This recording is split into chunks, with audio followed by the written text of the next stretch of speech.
तो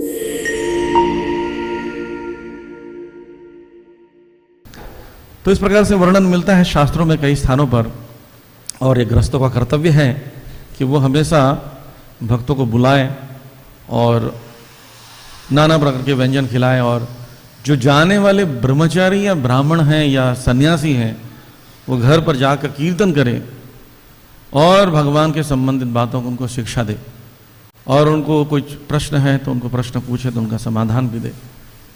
तो श्रील प्रभुपाद जी श्रीमद् भागवतम के प्रवचन में दूसरे स्कंद के 3 अध्याय के 70वें श्लोक के 17 श्लोक के प्रवचन में लॉस एंजलिस में बोलते हैं कि ऐसा गृहस्थों का कर्तव्य है कि अपने घर में हमेशा मेहमान के लिए, खासकर ब्राह्मण सन्यासी या विरक्त जीवन जीने वाले कोई आ जाए, उनके लिए एक भोजन तैयार रखना चाहिए, प्रसाद रखना चाहिए।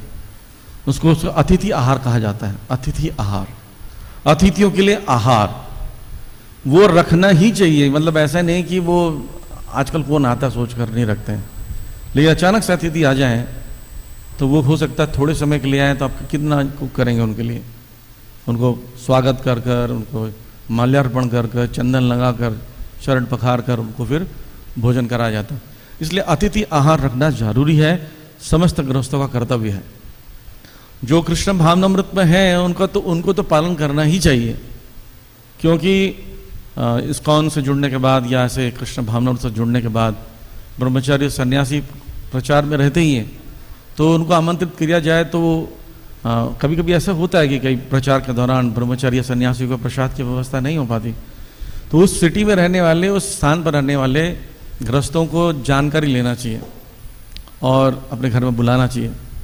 एक अम्बाला में एक फैमिली रहती है, उन्होंने देखा कि जब हिज ग्रेस मधुसुंदरपुर के ग्रुप गए हुआ है, प्रचार बुक्स डिस्ट्रीब्यूशन कर रहा है, तो उनको देखते से एक भक्त ने देख लिया, तो तुरंत उनके पास जाके कहे कि प्रभु जी हमारे घर में प्रसाद ग्रहण करने आइए, और अपने घरों में प्रसाद के लिए उनको बुलाया। तो पूरी टीम जाकर उनके घर में दूध पिया और प्रसाद ग्रहण किया, कीर्तन किया और उनको उपहार भी दिया, बुक्स भी कुछ उनको उपहार दिया। यही एक सामाजिक शिष्टाचार है कि गृहस्थ बुलाए, और जो ब्रह्मचारी इनके पास पर्याप्त समय होता है ज्ञान अर्जित करना, शिक्षाओं को लेना, उनको जाकर शिक्षाओं को दे, जो गृहस्थ ज़्यादा समय इसमें समय बिता नहीं पाते हैं। तो कर्तव्य श्रील प्रभुपाद जी बोल रहे हैं कि दोनों का कर्तव्य है। इस प्रकार से समाज में सभी कृष्ण भावनामृत हो पाएंगे।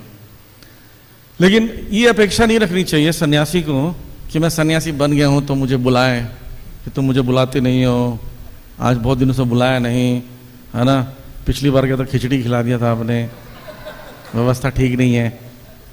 एक्सपेक्टेशन नहीं रखना चाहिए। तो एक गांव का एक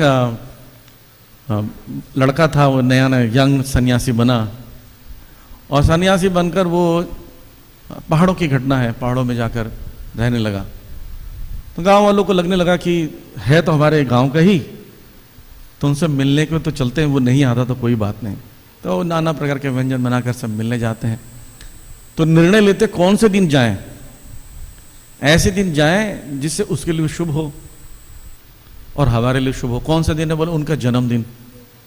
उनके जन्मदिन पर नाना प्रकार के व्यंजन बनाकर सब केक वेक पास्ता वास्ता दुनिया भर की चीज़ें ले आते हैं। उसके फेवरेट आइटम जो हमारे घर में था, बच्चा ये खाता था, है ना, पिज़्ज़ा पास्ता नरक का रास्ता, तो वो सब लेकर जाते हैं उनके पास और उनको खिलाते। बड़ा खुश होता वो कि देखो मेरे गांव वाले आए हैं, और अंदर में उसके अंदर में अहंकार भर जाता है कि मैं तो सन्यासी बन गया, मेरा इतना इज्जत होता है।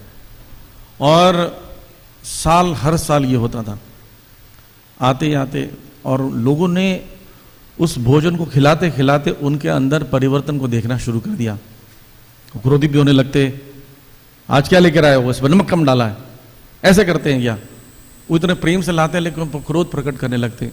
उनके व्यवहार में परिवर्तन आने लगा, जो अहंकार था वो उनके शब्दों में आचरण में दिखने लगा।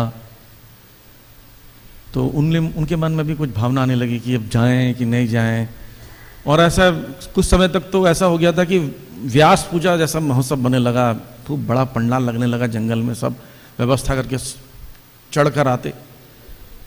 तो एक बार अचानक से एक गांव के मुखिया ने कहा कि वो सन्यासी अब सन्यासी जैसे नहीं रहा, उसके अंदर बड़ा अहंकार आ गया है, तो इस बार जाएं कि नहीं जाएं समझ नहीं आता, आपका क्या सलाह है। तो निर्णय होगा तो कल उनका जन्मदिन है, व्यास पूजा है, अगर होगा सब तैयार हो तो चलिएगा, नहीं तो देखिएगा। तो दूसरे दिन वो बड़ा व्याकुल था, आज मेरा व्यास पूजा है, नहा धो के तैयार हो जाते हैं सुबह सुबह, क्योंकि 10 बजे वो पहुंच जाते हैं सब लोग सामान लेकर।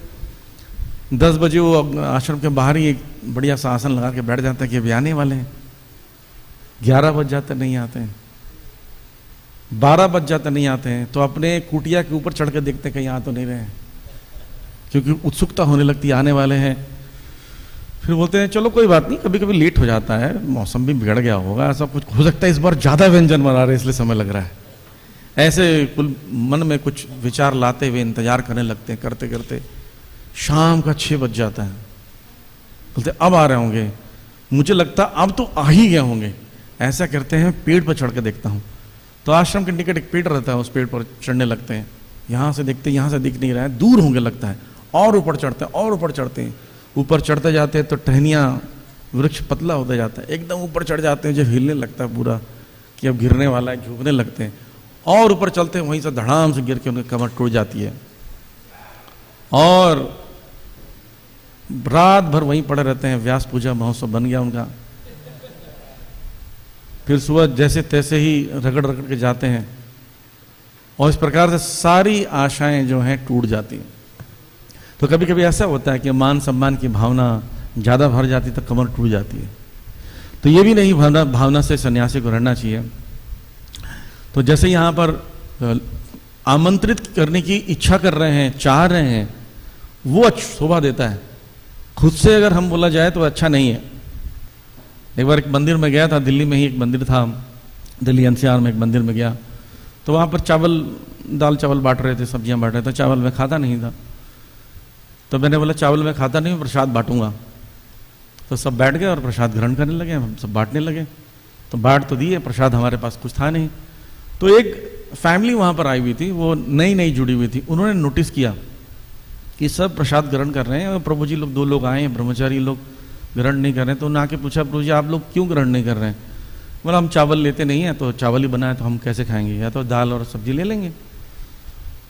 तो बोलते हैं कि अगर हमें 10 मिनट दो तो हम व्यवस्था करेंगे। तो दौड़ कर गए घरों में, उन्होंने पराठे बनाए, भोग लगाया और सब्जियों के साथ व्यवस्था करके खिला दिया। तो गृहस्थों का ये भी ध्यान रखना चाहिए कि ऐसे सिचुएशन में जहां पर व्यवस्था नहीं हो पा रही है, उनका ही कर्तव्य है कि वो ब्रह्मचारी सन्यासी क्या प्लान करेंगे, उनका प्लानिंग का काम गृहस्थ को होना चाहिए। ऐसा प्रभुपाद जी यहाँ पर मेंशन कर रहे हैं।